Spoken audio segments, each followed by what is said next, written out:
Oke, baik ya, di sini ini ada pertanyaannya dari Mbak Anissa. Bentar, saya tulisnya dulu ya Mbak Anissa ya.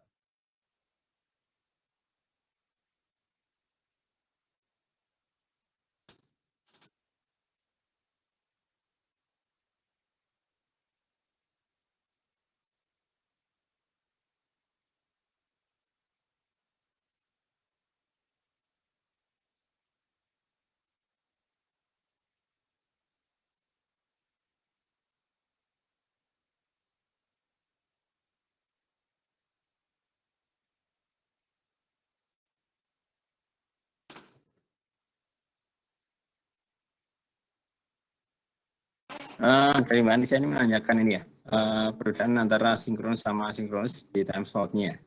Ya, jadi untuk yang di sini dia nanti yang di kalau dia pakai yang namanya sinkronus, yang ini tadi sinkron ini, maka nanti sini dia itu selain ada di sisi time slot-nya, ini dia nanti tidak boleh ada semacam kayak gap-nya ya antara satu frame dengan frame yang berikutnya.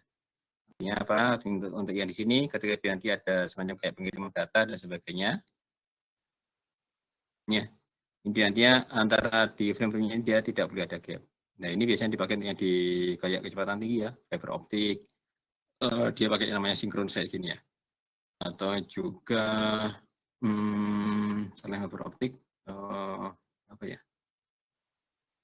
Yang sinkron sini ya.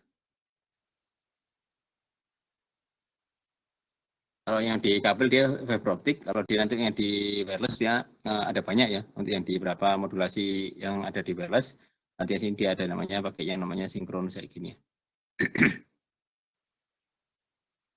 Biasanya untuk yang di kabel ini dia pakai ini ya di fiber optiknya. Soalnya kabel yang RJ45 itu dia nggak pakai ini ya, nggak pakai yang sinkronus ya. Dia pakai yang modelnya asinkron gitu ya. Ini dia karena untuk yang di sinkronus ini di sini dia tuh lebih ribet perangkatnya. Karena sini dia harus menyediakan clocknya ya. Ini ada clocknya, kemudian di sini ada namanya clocknya juga. Nanti disamakan. Oh ya satu lagi dia untuk koneksi antar router ya. Antar router untuk yang di suatu ini ya. Yang jaraknya jauh, mungkin antara router yang ada di Telkom Surabaya ke Telkom yang ada di Tulungagung. Ini ya, ini kan dari jaraknya jauh dan sebagainya pakai kabel serial. Ini biasanya pakai kabel serial, ya, pakai kabel WAN namanya, kabel Wide Area Network.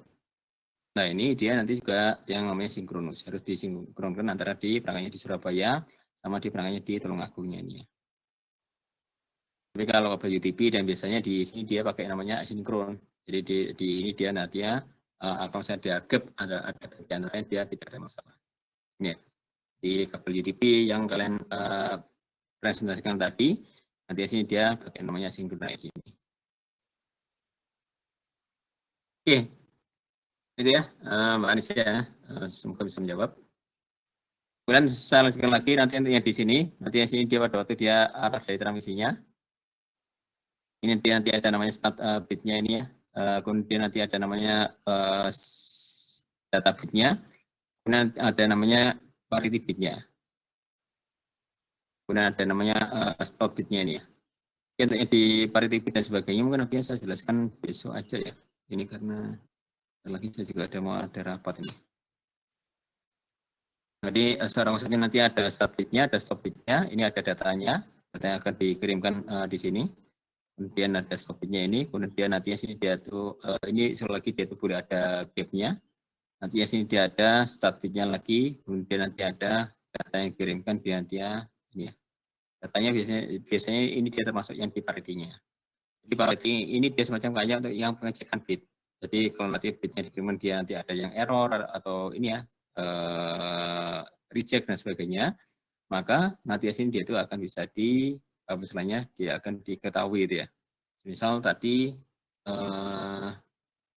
kalian akan kirim data kayak tadi ya saya contohkan di sini dia ada data apa tadi ya mangga tadi ya mungkin nanti dari Tulungagung kirim ke Surabaya ada sebanyak 5 kardus mangga. Nah, itu nantinya untuk yang di mangganya isinya di masing-masing mangganya kan dia ini ya apa istilahnya isinya udah ditentukan mungkin nanti isinya diisi per 100 mangga per kotaknya nih ya. Ini 100 mangga, ini dia 100 mangga. Jadi di awalnya sudah ditentukan, oke, ini untuk yang di semua mangganya dia diisinya 100. Nah, nanti di sisi tujuannya dia akan dicek lagi untuk yang di mangganya ini. Apakah mangganya isinya benar 100 atau dia ada berkurang?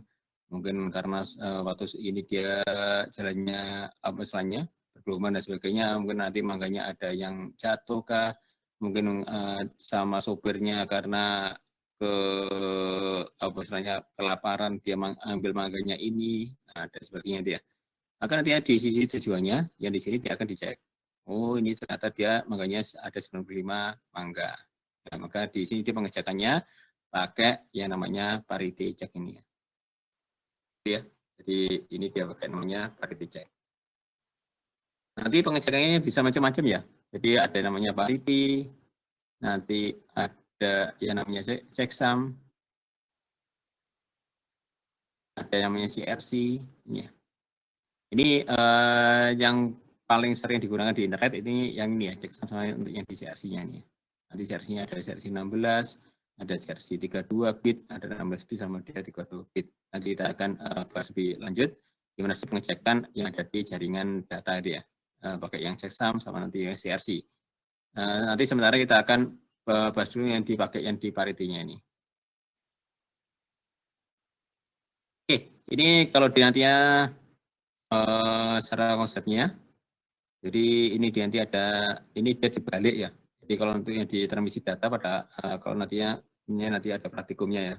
Praktikumnya nanti sini dia itu waktu dikirimkan, ini di nantinya dari datanya harusnya dia start bitnya itu 0.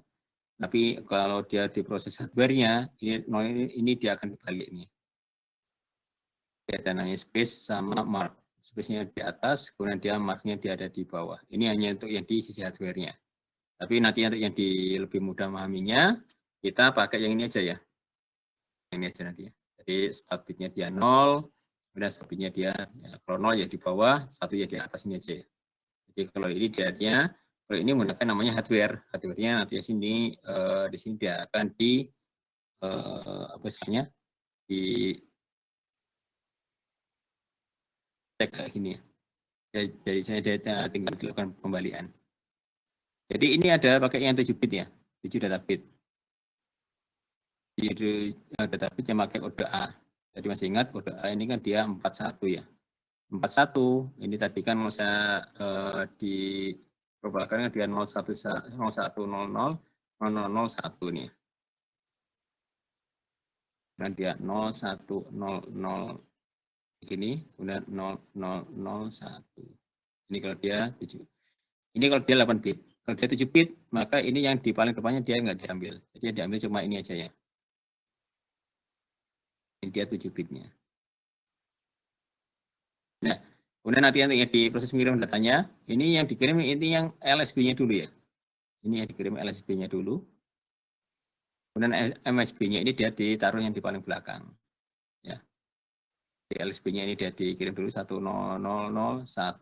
Nah, nanti sini ada parity-nya. Parity-nya nanti sini ada 2 jenis parity, yaitu dia pakai namanya event parity atau dia pakai namanya out parity. Jadi kalau kita menggunakan namanya event parity, saya jelaskan besok aja ya, lebih jelas untuk yang di parity. Jadi parity ini nanti ada semacam kayak pakai mode operasinya pakai SOR ya, cukup simpel di nantinya pakai SOR. Kalau masih ingat ya, SOR kan dia 00, 0, 01, 1, 1, 0, 1, 0, 1, 1, 0 gitu ya. Jadi selama dia itu sini dia nggak sama, berarti dia menjadi 1 gitu ya. Ini kalau dia pakai SOR. Jadi kalau pakai yang event parity dia nanti akan mengetahui dari jumlah satunya. Terus sekilas event parity jumlah satunya misalnya kayak gini ya. Ini kan dia ini pakai yang 7 bit yang 100 0001. Nah, ini jumlah satunya kan dia ada 2. Jumlah satunya ada 2, maka paritinya dia akan menjadi 0 ya.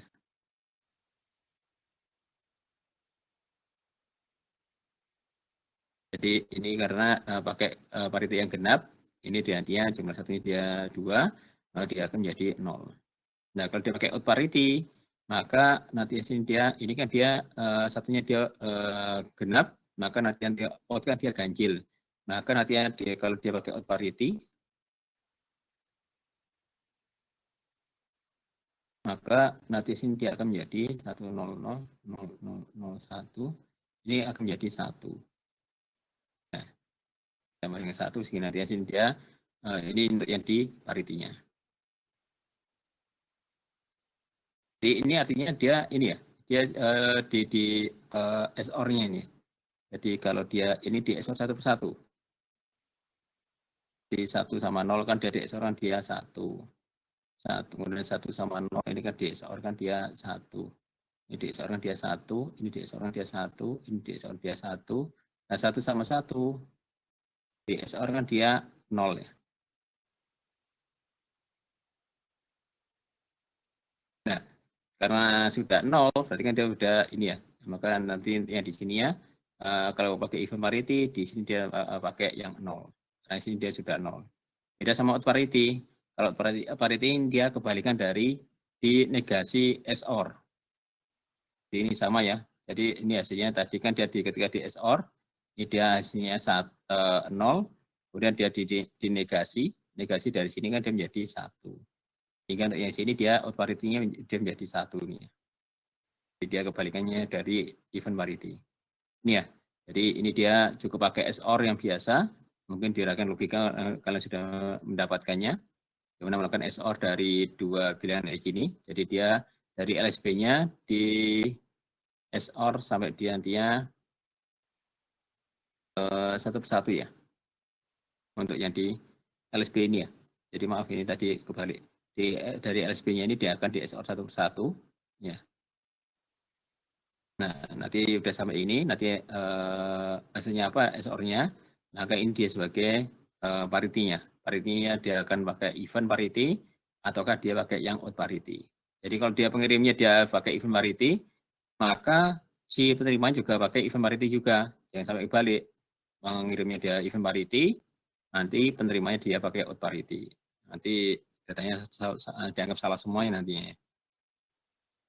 Ya, nanti detailnya kita akan bahas besok, termasuk nanti ada beberapa kode-kode yang akan kita gunakan nanti yang di proses pengiriman data ya. Ini ada SOR gate-nya ya, nanti saya kalian lihat ya. Oke, silakan kalau saya ada yang tanyakan.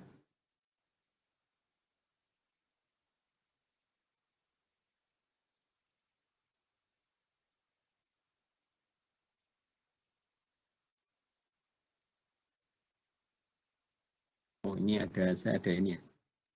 Ada linknya juga ya. Akan 1011 ini ya. Dia akan di SOR semuanya.